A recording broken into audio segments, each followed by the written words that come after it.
Hello everyone, आप सभी का स्वागत है मेरे यूट्यूब चैनल में। देखो यार, आज मैं बात करने जा रहा हूँ लाइफ ऑफ पाई नाम की फ़िल्म की, जो 2012 में रिलीज़ हुई थी। इस फिल्म में इरफान खान सर ने एज अ मेन लीड निभाया था और उसी के साथ साथ इसमें इंडियंस की जो रिप्रेजेंटेशन की गई है वो सही में काफ़ी कमाल की गई है। सो आज मैं आपको इसकी स्टोरी और एंडिंग के बारे में बताऊँगा और उसी के साथ साथ आपको इस फिल्म में क्या क्या देखने को मिलेगा उसके बारे में डिस्कस करेंगे। सो बिना गवाए वीडियो को स्टार्ट करते हैं।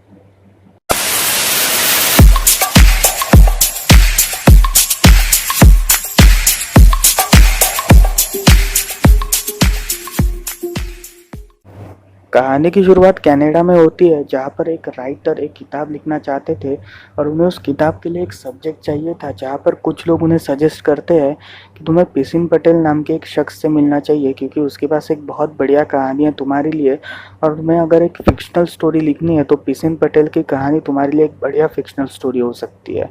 अब यहाँ पर पिसिन पटेल, उसका नाम एक्चुअली पाय पटेल था, जो उस राइटर का अच्छी तरह से वेलकम करता है और उसे अपने घर पे बुलाता है।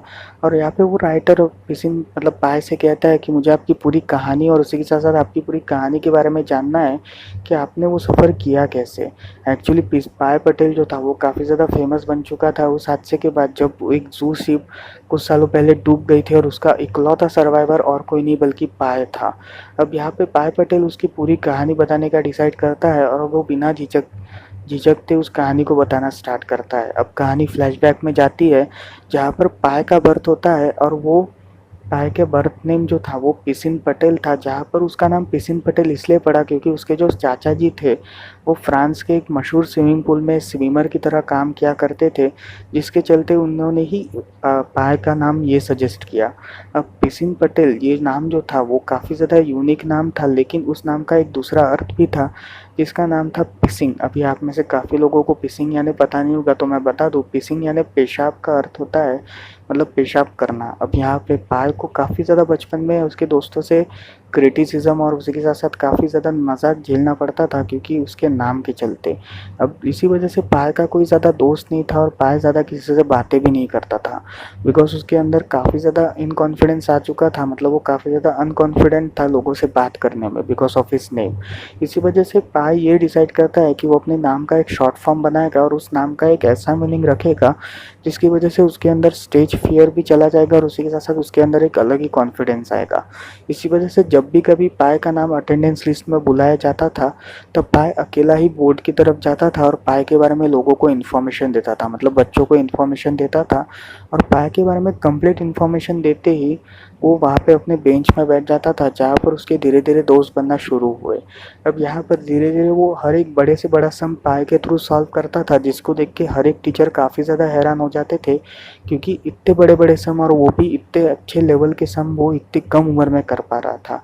इसी वजह से पाय की इज्जत अब काफ़ी ज़्यादा बढ़ चुकी थी। मतलब उसने ये बात, इस लेसन से हमें ये बात तो सिखाई कि अगर ज़िंदगी में सक्सेसफुल बनना है तो अपने नाम पे कुछ नहीं रखा है, अपने काम से सब कुछ होता है। और अगर आपके अंदर इनकॉन्फिडेंस है आपके नाम के बारे में, तो यार आप अपने इसी इनकॉन्फिडेंस को एक कॉन्फिडेंट फिगर बनाइए जिससे आप काफ़ी ज़्यादा इज्जत कमा सकते हैं। अब कहानी में आते हैं। पाय एक्चुअली 12 साल की उम्र में बहुत सारे धर्म से इंट्रोड्यूस हुआ था, जहाँ पर सबसे पहले वो क्रिश्चियनिटी धर्म से इंट्रोड्यूस हुआ, फिर उसके बाद वो मुस्लिम धर्म से इंट्रोड्यूस हुआ। अब यहाँ पर पाय तो पैदा तो हुआ था हिंदू धर्म में, लेकिन वो मानता था इन तीनों धर्म को, जहाँ पर वो इन तीनों धर्मों की पूजा करता था। और एक बार ये पूजा करते देख उसके फादर उससे कहते हैं कि तुम इन तीनों धर्मों की पूजा करने की कोई ज़रूरत नहीं है, क्योंकि तुम्हारा हिंदू धर्म है और तुम्हें उसी की पूजा करनी चाहिए। जहाँ पर पाय की मदर गीता ये कहती है कि उसे बोलने की ज़रूरत नहीं है, क्योंकि वो जानता है अच्छी तरह कि उसे क्या करना है, वो पाय की चॉइस है उसे कौन से धर्म को पूजना है। जहाँ पर उसका बड़ा भाई रवि भी कहता है कि तुम्हें कोई ज़रूरत नहीं इन तीनों धर्म को पूजने की। अब यहाँ पे पाय जो था वो धीरे धीरे बड़ा होते जा रहा था। जहाँ पर पाय जब 16 साल का हुआ तब उसके फादर ने एक ज़ू खरीदा था और उस ज़ू में काफ़ी सारे जानवर थे, जहाँ पर अलग अलग प्रकार के जानवर थे, जैसे गोरिल्ला हो गया, फिर उसके बाद और भी बहुत सारे जानवर थे। और इन सभी जानवर में पाय का सबसे फेवरेट था एक बंगाल टाइगर जिसका नाम था रिचर्ड पार्कर। अब एक दिन पाय अपने भाई रवि के साथ रिचर्ड पार्कर को खाना देने के लिए जाता है, लेकिन तभी वहाँ पे रिचर्ड पार्कर उसे देखता है और उसके ऊपर भड़क के आता है। इसी वजह से पाय काफ़ी ज़्यादा डर जाता है और तभी अचानक वहाँ पे उसके फादर आते हैं, जो रिचर्ड पार्कर को एक बकरी देते हैं। अब उस बकरी को रिचर्ड पार्कर एक ही झटके में खा लेता है, जिसकी वजह से पाय रिचर्ड पार्कर से और भी ज़्यादा डर जाता है और तब वो डिसाइड करता है कि आज के बाद वो रिचर्ड पार्कर के साथ कभी नहीं रहेगा। अब धीरे धीरे जब जब पाय बड़ा होता है, मतलब जब पाय 17-18 साल का होता है, तब वो एक कथक ग्रुप में एज अ हारमोनियम प्लेयर की तरह काम करता है, जहाँ पर वो एक कथक डांसिंग क्लासेस में एक हारमोनियम प्लेयर की तरह काम कर रहा था। अब एक दिन उस कथक क्लास में एक लड़की कथक सीख रही थी जिसका नाम था आनंदी। अब आनंदी जो थी वो एक क्लासिकल डांसर थी, जिसको देख के पाय काफ़ी ज़्यादा खुश हो जाता है और वो उससे अट्रैक्ट हो जाता है। अब यहाँ पे आनंदी और पाय के बीच में एक दोस्ती बनती है और उसके बाद ये दोनों एक दूसरे से प्यार करने लगते हैं। और अचानक से एक दिन उसके फादर एक डिसीजन सुनाते हैं, जहाँ पर उसके फादर कहते हैं कि हमें यहाँ से कनाडा के लिए निकलना है, क्योंकि मैं सोच रहा हूँ कि हम अपने सारे जानवर बेच देंगे, क्योंकि ज़ू में अभी कोई कमाई नहीं हो रही। इसी वजह से मैं ये सोच रहा था कि हम अपने सारे जानवर कैनेडियन गवर्नमेंट को बेच देंगे और उसी के साथ साथ हम कनाडा में हमेशा के लिए सेटल हो जाएंगे। अब यहाँ पे पाय अपने फादर से कहता है कि मैं इंडिया नहीं छोड़ना चाहता, क्योंकि इंडिया मेरी जन्मभूमि है और मैं यहीं पर ही रह के रहना चाहता हूँ। जहाँ पर उसके फादर कहते हैं कि हम कोलंबस की तरह ही इधर उधर घूमेंगे, जहाँ पर पाय कहता है कि कोलंबस भी तो इंडिया ही ढूंढ रहा था। अब यहाँ पे पाय आनंदी से मिलता है और वो उसे ये सारी बातें बताता है। तभी आनंदी उससे कहती है कि अगर हमारी किस्मत में लिखा होगा तो हम वापस मिलेंगे, वरना नहीं। लेकिन तुम उसके फिक्र मत करना, मैं तुम्हारे लिए हमेशा वेट करूँगी। अब यहीं पर ही पाय जो था वो आनंदी को आखिरी गुड बाय कहता है और ये सभी लोग कनाडा के लिए रवाना होते हैं। एक्चुअली ये सभी लोग एक कार्गो शिप में जाने वाले थे, जहाँ पर आधा कंपार्टमेंट जानवरों के लिए था और आधा कंपार्टमेंट इनकी टीम के लिए था। अब यहाँ पर पाय और उसके परिवार और उनकी टीम ये सभी कनाडा के लिए रवाना होने वाले थे। और रात के समय में जो खाना बना था, जो मेस का खाना था उस शिप का, वो काफ़ी ज़्यादा वियर्ड था, क्योंकि वो खाना एक नॉनवेज फूड था और पाय का जो पूरा परिवार था वो वेज फूड खाने वाली कम्युनिटी थी। इसी वजह से पाय की जो मदर है गीता, वो उस शेफ से कहते हैं कि अगर आप कुछ वेजिटेरियन खाना लाओ तो हमारे लिए अच्छा होगा। जहाँ पर वो शेफ कहता है कि ये वेजिटेरियन ही है, क्योंकि ये जो आप फूल पत्ते देख रहे हो ये सारा वेजिटेरियन ही है। लेकिन गीता कहती है कि मुझे वेजिटेरियन खाना चाहिए, ना कि मुझे नॉन वेजिटेरियन। जहाँ पर वो शेफ काफ़ी ज़्यादा भड़क जाता है और उससे आर्ग्यूमेंट करना शुरू कर देता है और तभी पाय के फादर भी बीच आर्ग्यूमेंट में कूदते हैं और फिर उसके बाद वो उसके साथ भी आर्ग्यूमेंट करते हैं। अब शिप की जो टीम थी वो पाय के फादर और मदर को रोकती है और उन्हें थोड़ा साइड में ले जाके उनका गुस्सा शांत करवाती है। अब रात को पाय की पूरा परिवार सो रहा था और तभी पाय को कुछ तो भी आवाज़ें सुनाई देती है और तब उसे पता चलता है कि एक्चुअली ये आवाज़ें और कोई नहीं बल्कि हाई टाइड्स की आवाज़ें थी। एक्चुअली विंड उस डायरेक्शन में काफ़ी ज़्यादा था, इसी वजह से पाय काफ़ी ज़्यादा एक्साइटेड था विंड को देखने के लिए। इसी वजह से वो अपने बड़े भाई रवि को उठाता है और कहता है कि हम दोनों विंड देखने जाएंगे। जहाँ पर उसका बड़ा भाई कहता है कि तुम जाओ, मुझे सोना है, बहुत थक गया हूँ मैं। इसी वजह से पाय वहाँ पे बाहर जाता है, उस शिप का दरवाज़ा खोल के बाहर जाता है और तभी एक बहुत बड़ा विंड शिप के साइड से गुजरता है, जिसके चलते पाय जिस शिप में था वो शिप पूरी तरह से डूब चुकी थी। और यहाँ पर पाय बच जाता है क्योंकि वो एक इमरजेंसी बोर्ड के ऊपर चढ़ जाता है, जहाँ पर खाने वाने का इंतज़ाम ऑलरेडी था। अब यहाँ पे पाय उस इमरजेंसी बोर्ड के ऊपर था और उसी के साथ साथ वो इमरजेंसी बोर्ड उसकी जो एक्चुअल शिप थी, कार्गो शिप थी, उससे काफ़ी ज़्यादा दूर निकल गई थी। इसी वजह से पाय का पूरा परिवार और उसके साथ साथ पाय के जो जितने भी प्राणी थे और एनिमल्स थे और टीम थी, वो सब उस पानी में डूब जाती है और वो पूरा शिप ही डूब जाता है, जिसके चलते पाय जोर से अपने मदर फादर और अपने भाई का नाम चिल्लाता है और फिर उसके बाद वो बेहोश हो जाता है। अब यहाँ पे सुबह जब पाय की नींद खुलती है तब वो अपने आसपास काफ़ी सारे जानवरों को पाता है, जहाँ पर सबसे पहला जानवर था गोरिल्ला, फिर ओरंगुटन और भी बहुत सारे जितने भी जानवर उसके ज़ू में थे, वो सारे जानवरों को पाता है। और तभी उसकी नज़र पड़ती है नीचे रिचर्ड पार्कर से, जहाँ पर वो नीचे एक पर्दे के नीचे छुपा हुआ था। मतलब जिस पर्दे में खाने की चीज़ें बांधी हुई थी उस पर्दे के नीचे रिचर्ड पार्कर छुपा हुआ था। और वो फिर बाहर आता है, जहाँ पर वो सारे प्राणियों का कत्ल कर देता है और सारे प्राणियों को ख़त्म करता है। अब यहाँ पे रिचर्ड पार्कर काफ़ी ज़्यादा गुस्से में पाय को देखता है, लेकिन वो पाय को देखते ही शांत हो जाता है। इसी वजह से पाय ये डिसाइड करता है कि वो रिचर्ड पार्कर को अब ट्रेनिंग देगा, जहाँ पर वो रिचर्ड पार्कर को ऐसी ट्रेनिंग देगा जिससे वो कभी उसे काट ना सके। इसी वजह से पाय रिचर्ड पार्कर की ट्रेनिंग स्टार्ट करता है, जहाँ पर वो धीरे धीरे रिचर्ड पार्कर को पहले टुकड़े उठाना, फिर उसके बाद उसको मछलियाँ पकड़ाना, ये सारी ट्रेनिंग देता है और फिर उसके बाद वो उसे अपना दोस्त बना लेता है। अब रिचर्ड पार्कर भी पाय को कुछ नहीं कर रहा था क्योंकि उसे पता था कि ये उसका मालिक बन चुका है। इसी वजह से पाय जो था वो अब अपना खाना वगैरह चेक करता है कि उसके पास ऐसा कितना मटेरियल है जिससे वो कम से कम 1 या 2 हफ्ते निकाल सके। जहाँ पर पाय को पता चलता है कि उसके पास काफ़ी सारे पीने के पानी के कैन्स और उसके साथ खाने की भी चीज़ें हैं, ताकि उसका 1 हफ्ते तक तो गुजारा हो जाएगा। और उसके साथ साथ उसमें पेंसिल, पेन और एक डायरी भी थी जिसमें पाय अपने सारे एक्सपीरियंस लिखेगा। अब यहाँ पर पाय और रिचर्ड पार्कर दोनों एक ही शिप में थे, जहाँ पर ये दोनों एक दूसरे के साथ खाना शेयर करते थे। क्योंकि पाय वेजिटेरियन था, इसी वजह से वो नॉनवेज नहीं खाता था, पर फिर एक दिन उसे नॉनवेज खाना ही पड़ा क्योंकि वो मजबूरी थी। जहाँ पर उसने एक फ़िश को पकड़ा था और उसने उस फ़िश को खा लिया, जिसके बाद उसे नॉनवेज काफ़ी ज़्यादा पसंद आया और यहीं पर ही उसने लॉर्ड विष्णु को थैंक यू कहा कि उसने उसके लिए फूड बचा के रखा। अब यहाँ पर अब यहाँ पर पाय और रिचर्ड पार्कर ये दोनों ही वेट कर रहे थे ताकि वो किसी एरोप्लेन या शिप को देख सके, जो एक पुलिस शिप होगी, और उन्हें बुला सके ताकि वो पाय को बचा सके और उसी के साथ रिचर्ड पार्कर को एक अलग ज़ू में भेजा जा सके। लेकिन उसे कोई भी शिप या हेलीकॉप्टर दूर-दूर तक नहीं दिख रहा था और दूर-दूर तक था तो सिर्फ ओशन।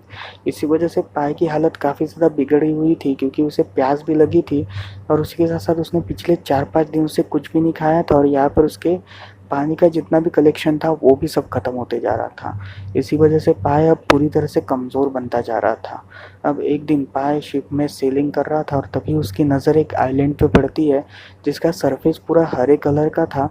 और ये सरफेस देखते ही पाय काफ़ी ज़्यादा हैरान होता है क्योंकि आज तक उसने कभी इस आइलैंड को देखा नहीं था और ये एक सबसे बड़ा मिस्टीरियस आइलैंड था क्योंकि इस आइलैंड का रहस्य कोई भी नहीं जानता था।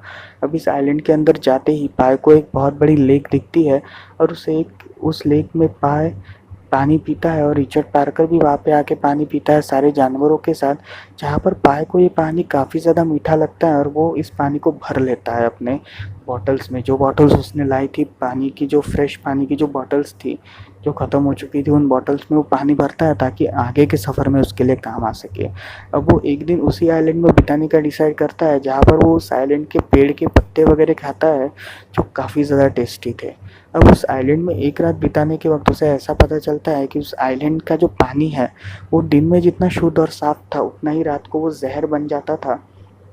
और तब पाय को उस लेक से अपनी माँ की छवि दिखती है जिससे उसे अपनी माँ की याद आती है और तब वो रो देता है। अब सुबह जब पाय उठता है तब वो पानी को वापस बैक टू नॉर्मल देखता है, फ्रेश। इसी वजह से पाय वहाँ से एग्जिट मारने का डिसाइड करता है और तब पाय रिचर्ड पार्कर के साथ उस शिप में जाता है जहाँ से वो आइलैंड से दूर निकल जाता है। अब कहानी वापस प्रेजेंट में आती है जहाँ पर वो राइटर पाय से पूछता है कि आखिर ये आइलैंड था क्या, जहाँ पर पाय बताता है कि एक्चुअली उसे भी नहीं पता ये आइलैंड था क्या, पर आज उस दिन के बाद उसने कभी उस आइलैंड को नहीं देखा और वो एक मिस्टीरियस आइलैंड है। अब यहाँ पे कहानी वापस फ्लैशबैक में जाती है जहाँ पर पाय और रिचर्ड पार्कर दोनों सेलिंग कर रहे थे और तभी पाय को दिखता है एक बहुत बड़ा मैक्सिकन आइलैंड और तब वो डिसाइड करता है कि इस आइलैंड पे उतरा जाए। अब यहाँ पे पाय पूरी तरह से कमज़ोर हो चुका था क्योंकि उसकी हालत कमज़ोर थी। उसने कुछ भी नहीं खाया था पिछले 1 हफ्ते से और वो पिछले 1 हफ्ते से बोट पे था। इसी वजह से जैसे ही वो मैक्सिको में उतरता है वो बेहोश हो जाता है। लेकिन उसको जब थोड़ा सा होश आया था तब उसने देखा था कि रिचर्ड पार्कर जो है वो वहाँ से दूर निकल गया था। अब यहाँ पे जो मैक्सिकन हेल्पर्स थे वो पाय को देखते ही उसे बचाने की कोशिश करते हैं, जहाँ पर पाय ज़ोर-ज़ोर से रोता है और फिर रिचर्ड पार्कर को याद करता है क्योंकि रिचर्ड पार्कर के साथ अब उसकी अच्छी दोस्ती हो चुकी थी और वो उसे छोड़ के जा रहा था। अब यहाँ पे मैक्सिकन गवर्नमेंट ने उसका इलाज किया जहाँ पर उसे पूरा सलाइन वगैरह दिया गया, पूरा खाना-पीना दिया गया, जिसके चलते पाय की हालत अब सुधर चुकी थी और पाय की कमज़ोरी अब धीरे-धीरे वो कमज़ोरी रेखा से थोड़ा ऊपर उठ चुका था। इसी वजह से कुछ इंटरव्यूअर पाय का इंटरव्यू लेना चाहते थे उस ज़ू के शिप के डूबने के इंसिडेंट में, जहाँ पर पाय उस इंसिडेंट को थोड़ा तोड़-मरोड़ कर बताता है क्योंकि पहले जो वो इंसिडेंट बताता है उस पे वो रिपोर्टर भरोसा ही नहीं करते। इसी वजह से वो इस पूरे इंसिडेंट को तोड़-मरोड़ कर बताता है जहाँ पर वो ये कहता है कि एक्चुअली जो शेफ़ है उसने काफ़ी गलत खाना बनाया था और उस वक़्त पाय की माँ ने उसके साथ आर्ग्यूमेंट की थी, जहाँ पर उसके फादर भी इस आर्ग्यूमेंट में उतरे और फिर उसके बाद इन तीनों के बीच में लड़ाई हुई जिसमें पाय जिसमें वो जो शेफ था उसने पाई की माँ को चाकू दिखाया था और वो उसे मारने की कोशिश कर रहा था। जहाँ पर पाई की माँ पाई से कहती है कि तुम दूर निकल जाओ और कभी मत देखना ये सब, क्योंकि अगर तुमने ये सब देखा तो तुम्हारे छवि के ऊपर गलत असर पड़ेगा। और फिर तहीं पर ही वो अपनी कहानी ख़त्म करता है। फिर उसके बाद उसे पता चलता है कि वो शिप डूब गई है और वो उस शिप से बाहर निकल चुका था। अब यहाँ पर जो राइटर था वो पाई से कहता है कि तुम आपने इस कहानी को तोड़ मरोड़ कर बताया। एक्चुअली जो माँ थी वो गोरिल्ला थी, फिर उसके बाद जो शेफ था वो एक लोमड़ी था, और फिर उसके बाद जो उसके फादर थे वो एक चिंपैंजी थे, और जो पाय था वो खुद रिचर्ड पार्कर था। अब यहाँ पे पाय कहता है कि उसकी ज़िंदगी का आखिरी सफ़र वो रिचर्ड पार्कर के साथ नहीं देख पाएगा, क्योंकि ज़िंदगी हर एक के लिए एक जैसी नहीं होती है। हर एक की ज़िंदगी काफ़ी ज़्यादा अलग होती है, और उसे पता नहीं उसके बाद उसने रिचर्ड पार्कर को कभी नहीं देखा। पर जितने भी दिन उसने रिचर्ड पार्कर के साथ बिताए थे उस बोट पे, वो काफ़ी ज़्यादा हेल्पफुल मानता है, क्योंकि रिचर्ड पार्कर ने उससे दोस्ती कर ली थी। जहाँ पर जिस रिचर्ड पार्कर से वो पहले दोस्ती करना चाहता था, या फिर जिस रिचर्ड पार्कर से वो पहले डरता था, वही रिचर्ड पार्कर अब उसका दोस्त बन चुका था। इसी वजह से पाय काफ़ी ज़्यादा खुश था, पर वो इस बात से भी काफ़ी ज़्यादा दुखी था कि अब रिचर्ड पार्कर उसके साथ नहीं है। उसे पता ही नहीं कि रिचर्ड पार्कर ज़िंदा भी है या मर गया, या फिर उसने अपनी खुद की फैमिली बनाई। अब यहाँ पे पाय बताता है कि उसने फिर मेक्सिको में अपना इलाज करवाने के बाद वो कनाडा में आया, जहाँ पर उसने अपने फादर की तरह ही एक बिज़नेस खोला, और उसने अपने फादर के नाम से अपने बेटों के नाम रखे। जहाँ पर उसने अपने पहले बेटे का नाम रवि रखा, और दूसरे बेटी का नाम उसने गीता के नाम से रखा, मतलब उसके माँ के नाम से रखा। और उसने एक कैनेडियन लड़की से ही शादी की, और वो अपनी लाइफ काफ़ी अच्छी तरीके से जी रहा है।